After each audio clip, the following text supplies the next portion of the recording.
Smacking, cracking, and watching. Follow me on Twitter. Subscribe. Damnation Season 1, Episode 5. This episode is called Den of Lost Souls. Y'all ready to get into it? Let's get to it. Den of Lost Souls. I was trying to figure out where they were going with it. It did not make sense until about the halfway point when we were at the carnival. We're at the carnival. If you remember the scene where the two fake preachers, Seth and his homeboy, when they were doing the shooting pistol game, when they were doing the pistol shooting game, Buddy walked away. Amelia, the wife, walked towards him. They engaged in a kiss.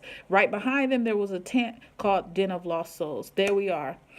We learned a couple things about Creeley, preacher's brother. Want to talk about him real quick? What did we learn about the cowboy?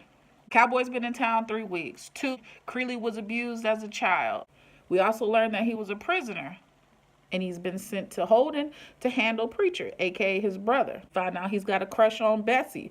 A true crush on her. You know how sometimes they play on words with your name. He was bullied, he was abused, and they instead of calling him Creeley, which is his name, they called him Screely.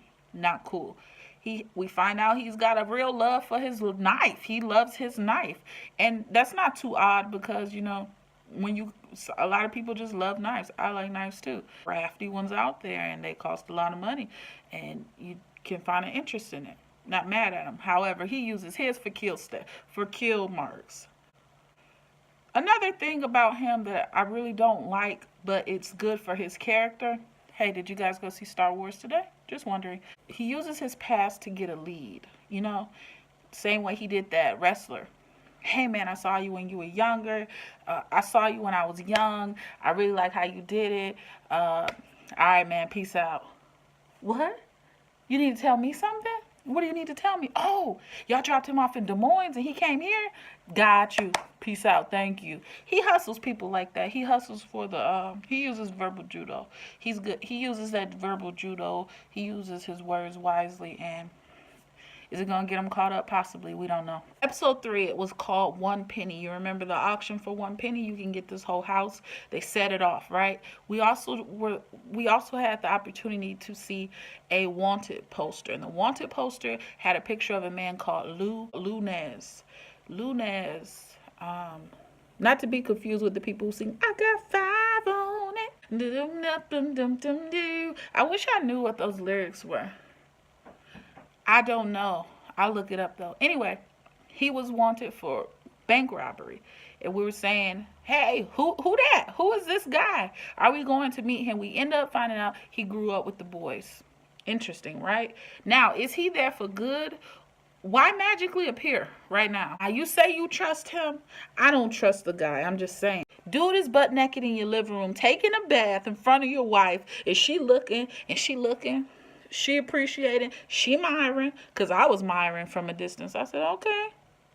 But he's naked, bathing in a barrel in your living room, and you ain't got no problem with that? All right. He knows your weakness. You know, y'all outside shooting. He's like, hey, yo, I know about the 5th or 8th drink. Typically, you ready to go. Now y'all out in public. You didn't clean them up. Y'all torturing the banker, which was hilarious.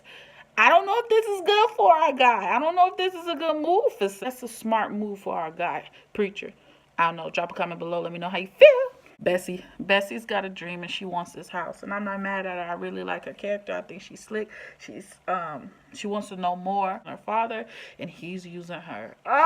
Where's her mother? I think it's a little dangerous because, man, remember, the pimp, brothel, auntie, or maybe it's not her aunt, whoever that lady is, she just might be the dream crusher for Bessie. And I would hate to see that happen. But she's got this whole save thing in her head to where she wants to save Creeley, and she's like falling for him. We don't see her banging with nobody else. We don't see her bumping skins with anyone else, right? Just him, like special. I don't know if it's good for her. She's saving up her money, but it's only a matter of time before that money is gone. Amelia Davenport, Mrs. Davenport, Seth's wife. I don't know how I feel about her. I'm happy she's out there doing her reading and her writing with her aliases. However, I feel like she's doing too much when it comes to the young reporter because she's leading him on. And when I say she's leading him on, I knew before when they even got to the carnival, I felt, you know how you feel it before, you're like, hey, look, he a young guy, shit a little bit on him, back up, you know what I mean? And Sure enough, he lurking in the background like, oh, you just gonna kiss your husband? Yeah, that's her husband, fool. And so I don't know if that's a good thing, but she seemed like the type that she would mess with both of them. He buried them people. And who found them? The little dog. The little dog came up with a hand.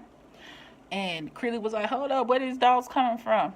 Two and two together. Remember the other episode when all those shadows were happening and at the house, and Amelia and her husband, the preacher, they shot it all up and they buried them people?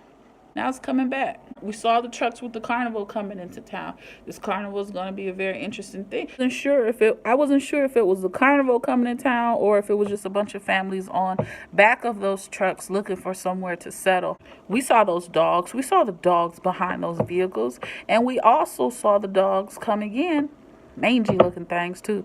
We saw them come with a hand. One man jumped out, hid in the barn. We know that was our boy.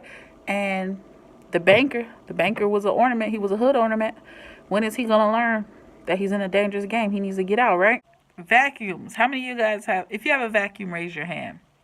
Did you know at one time it was cutting edge? It was cutting edge technology. And the person who was pushing it at the carnival was the assassin, was a hired hitman. Can you believe it? I did not see that coming when we first were introduced to his character. I'm like, oh, okay. You just did not pay him any mind. He just seemed unimportant. And here he was the person sent to shoot everybody up. Shocking. We just did not. We just didn't see it coming, man. Straight up, did not see it coming. We did not see it coming. Creeley was bogus for putting that dead body on the Ferris wheel. I can't deny that. Great ending though. The shootout in the barnyard, from the going through the Den of Souls, jumping out, people getting it in. Chasing each other through nighttime cornfields, which is very creepy, shooting, and then homeboy going off on his own path towards the wrong set of fireworks, which he took as gunshots. Framed in Wyoming. At the end of the day, Creeley saved his brother. However, in the process, he said, I'm going to have to take you in. So here's the thing. Not going to happen. No one's going to be taken into, no one's going to do time for Wyoming. Not going to happen. Why? Because he's not going to do that. They don't know that Connie's on the way. That's the whole switch up. That's the gotcha. When she comes, everything's gonna change. That's when they're tag team and be on each other's side. They're gonna be like an old wrestling duel. Because that lady is coming. She comes and she touched down, everybody's gonna get it. The whole town is either gonna be gone, dead, on fire, ablaze. No more. It doesn't matter. She's ice cold. We know how she does. Who's left? She just wants him done. And that's who she's after, Seth. Good episode. Very good episode. I can't complain. This is an awesome show in the Heartland. Let's get to it. That about that. Until the next time. Peace.